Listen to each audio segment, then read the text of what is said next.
All right. Hello, folks.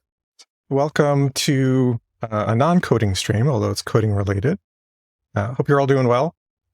So I've been working on this TDD game for a couple of years now. The print and play version's been available now for actually pretty close to a year. And but today I've got the physical version, not print and play at home, but produced by a company called the Game Crafter. And so they basically take your digital files and turn it into physical product. So what I'm going to do today is basically unbox the prototype that I got. So I basically had one printed up, and I'm assuming I'm going to find some issues that I'll have to clean up, but we'll see how that goes. So let me switch over to my camera, my overhead camera. So what I've got here is sitting on top of the physical box is the print and play version. So the print and play, you basically download the digital files, you print it on a hopefully color printer, slice and dice things up, maybe put them on a thicker backing, or put them in these sleeves, and then you can play the game. And I've had people from all over the world play it. And the reason I created it was to teach people sort of just the process and the flow of test-driven development, but also some of the consequences when you do things like skip tests or skip other aspect of the test-driven development cycle. So let's get to it. So the look is the same. Pretty much the graphic files are the same. This is a pretty big box. So it turns out that I wasn't quite sure of the size of the box that I needed. So I basically ordered 2 boxes. So there's probably another box inside this box.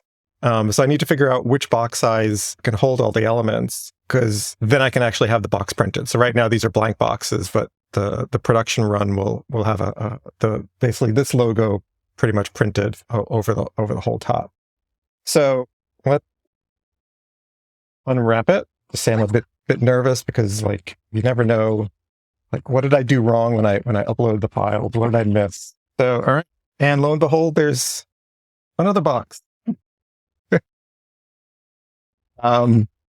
So throw out the wrapping. Yeah, so here, this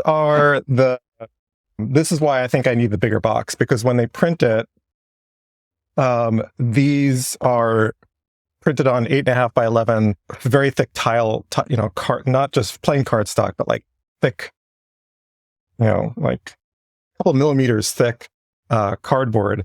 And so I don't think they will punch it out for me, because if you punch them out, then it can fit in this smaller box. So clearly everything else fits in the smaller box, except for this. And this is why I think I have to decide how I'm going to do that. I could have them print up just a bunch of copies and then I rebox them. I might do that, because really the big box is such a waste, which is kind of what I figured. So these are the hex tile cards. These look good. Let's open that up. They say supposed to smell like a little bit of smoky, because they are laser cut, and lasers and paper tend to have a little bit of a smoky smell. Could have the small box be full. Yeah, I mean, they have to ship it, and so I mean, honestly, I don't anticipate I'm going to get like hundreds of orders. So like, if I get 20, 30 orders, which is sort of what I expect, I'm totally fine with reboxing it myself. So these are very shiny. These are really nice. And they are quite thick. So there's some I have to figure out, because basically each, what they call slug, I forget, they all these different terminology. So each slug has 6 tiles. And so there aren't 12 tiles in the game, there are only 10. So side note, like, these are really shiny. These are UV coated. They're very, very smooth. But it looks like I need a little bit more, what's called a bleed on the edge here on the back, because you shouldn't see any of the white. So I'll have to fix that. But anyway, so there's basically two blank tiles, and I feel like it's such a waste. I'm paying for it. Doesn't cost much more for them to print those 2 tiles, and I feel like it's a waste if I don't. So I'm going to figure out what to fill them up with. So this is another game tile. This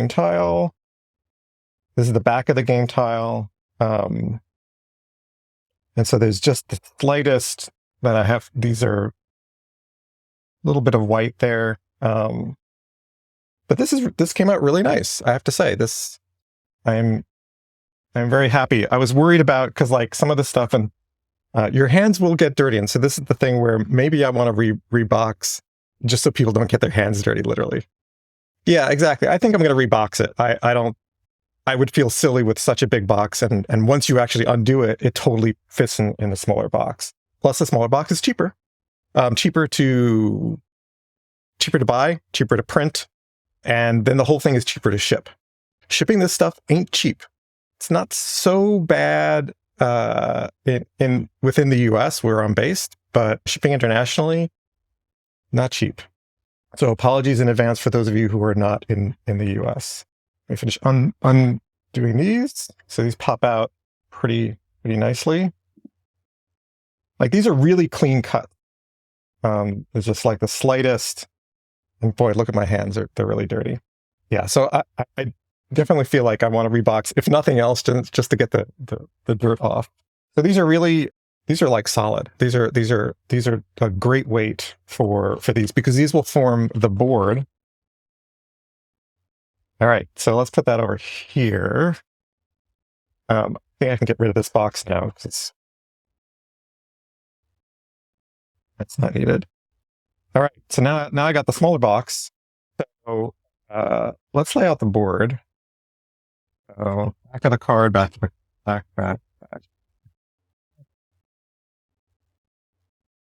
These are all facing the right way. So one of the things in the game is sort of the initial part of the game is figuring out what is the correct order, right? So this, again, I created this game to help people sort of memorize the order of doing things in TDD. And so this is sort of the answer key shows you the correct setup for the board. Otherwise, it basically sits in the center. So I'll set that up in a second. Hey, Sweegie.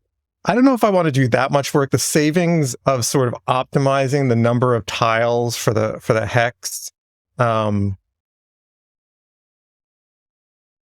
on the order of about 30 cents per game. I'm not sure if it's worth optimizing that way, because then if I want an odd number of games, I don't think it's worth optimizing that. I'll have to think of something else, though, to put on the blank tiles. I could print extras of something. I don't know. Open to other ideas. If I got into production where, like, for some bizarre reason, lots of people wanted it, once you get up to like a couple of hundred games, it's worth going to a completely different process. Hey, yeah, TDD coaster. There you go. So more wrapping. And there's the instruction manual. So these are all the cards. These look really nice. I'm going to not touch them just yet. And so to play the game, you basically need some other parts. Let me get this here.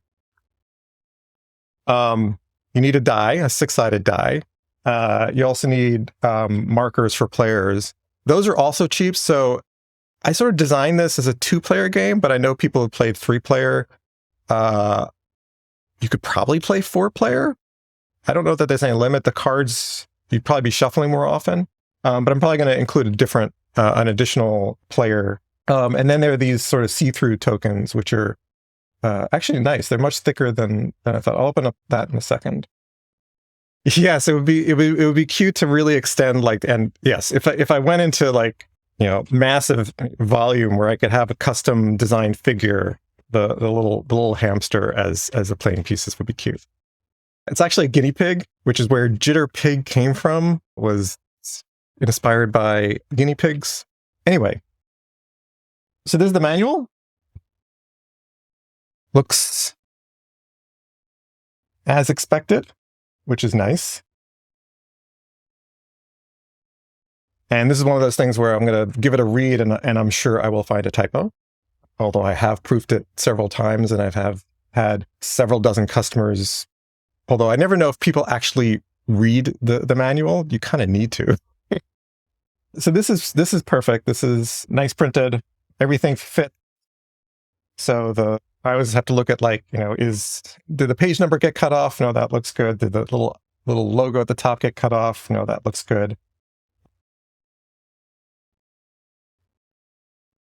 Yeah, that looks great. And so these are the pieces, and these are the cards. Which ages is the board game for? I mean, The game is actually, I played it when I test played this game, I test played it with people who are not coders at all, who were just gamers. And they thought it was fun. So it works on, it's just fun, and it would work for any age. I mean, you basically have cards, and as long as you can read, it's totally any age. Oh yeah, totally a 9-year-old. Yeah, absolutely. So these are the cards. Oh, so I have to say, like, the UV coating is really nice. These are really shiny, very smooth, which means they're also going to be easy to clean. And I guess I'll just rip off the thing. So, really good feel. These are like very, very solid. And so there are two kinds of cards in the game. Well, three kinds of cards. There's what are called test result cards. That's these. So these are the test results cards. These are sort of take you through the game. And these came out really nice. I have to say, I'm just like really thrilled at how good this came out. It's so tedious to get the files set up just right. And so I'm really happy that it worked out. So these are all the action cards. And more test results cards, and then more action cards. I don't know how these get printed, so whatever order they're in. It's test result cards, and then action cards. Well, the other thing I was curious about is the bleed. So there's can't assert card, less code bloat, less code. Where's my right code cards? Is my predict, predict. Factor. There it is. So it's interesting that this write code, the letters actually don't come up to quite the edge, which is fine. When I designed it, it looked like it was going to get right at the edge, which was also fine because that was part of the design. These are really nice. I'm assuming they're the correct number. I'm not going to count them. Then there's also, in addition to the action cards themselves, there's basically the tracking your score. So there are two things that you track in the game, and I'll lay that out in a second. Let's see, where is the other one? There it is. So basically, you score based on commits, and that's what these little things are for. These little translucent things is your score tracker. So I'll do that in a second. I might have messed up. There's supposed to be two. There's supposed to be two of these, two of each, and I don't see the others. Did I get that wrong? All right. Well, there's my first bug. Apparently, because these are all the test results cards. Apparently, I printed the wrong number of scoring cards. Wow. How did I make that mistake? All right. Well, that's a major problem. So now I have to go look at the order, see what happened there. Now I have to see, like, did I make the mistake or did they make the mistake? I'm sure it was me. Yeah, I'll play one. The interesting thing about this game, though, is you could actually play solo. So yeah. So this box is actually the perfect size once everything is sort of broken down. Let's see. So let's put that aside. Let's see. So these are really smooth cards. Looks good. These I'll have to shuffle. I'm not going to shuffle them right now. I actually wanted to get these things, which you basically place over to figure out where you are. I wanted to get them as hexagon shaped, except that's really expensive because it's so unique. So I decided I have to see again if I can get those printed as hexagons. The other thing is so this playing piece looks pretty good. This is the black playing piece. This looks pretty good. This one, I don't know what the heck happened here. Like, I don't know if you can see it, but it's actually kind of in bad shape. So that would be another reason. And this is one of those things, is like, if I'm going to box it myself, there's always the option, although there's a balance between, like, how much work do I do to sort of optimize, sourcing of the stuff? The other thing is I think these are probably okay for, so code risk, when you go through the game, you basically can build up risk if you skip some steps. I think I might have to make these hexagons a bit bigger so that it's clear, like, am I at 4 or 5? These are for the commits. These are actually kind of dark. You can still see the number through it, but these are, I might have to go with a different color because these are, it may look black, but this is actually like a translucent green, but I think it's a bit too dark. So I might have to swap out some of those colors. So I'll probably do another prototype print to give me a couple of, I think I'll print, I'm going to probably throw in extra of these cards anyway, because I think if you want 3 or 4 players, again, it's 50, 60 cents extra. So, which means $1 for you. I think it's worth $1. And then not thrilled with the quality of these. Even the black one it's because it's wood. I might pick something else for that. But otherwise, the cards are perfect.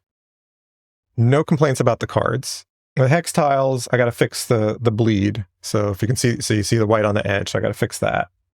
But otherwise, and then I'd have to include extras of these. These are not too expensive. That out there. Yeah, so I'll figure out something else for those. So in terms of the gameplay, what you do is let's see, this is that. It's not going to center. Let's move these out of the way. So this goes first. What should it do? You know, it did it. Then this goes, oops, here. So this goes in the center. So you write the code so the test compiles. You commit at the end. You predict the test will fail. Then you write code for the future. So this is the layout of the board. And so this is the way you play. And you basically start putting pieces here to start. And you draw 5 cards into your hand. So your hand always has 5 cards. And when you want to move from space to pace, sometimes you need to just discard. So the first 2 steps are sort of the idea of, in TDD, you want to figure out, well, what should it do? What's the new thing you want it to do? What's the behavior, right? What's the behavior changes I have on my hat? And then you discard. And you basically have 2 actions per turn. So then you discard again, and you probably end up here. And so you could skip all the way to here.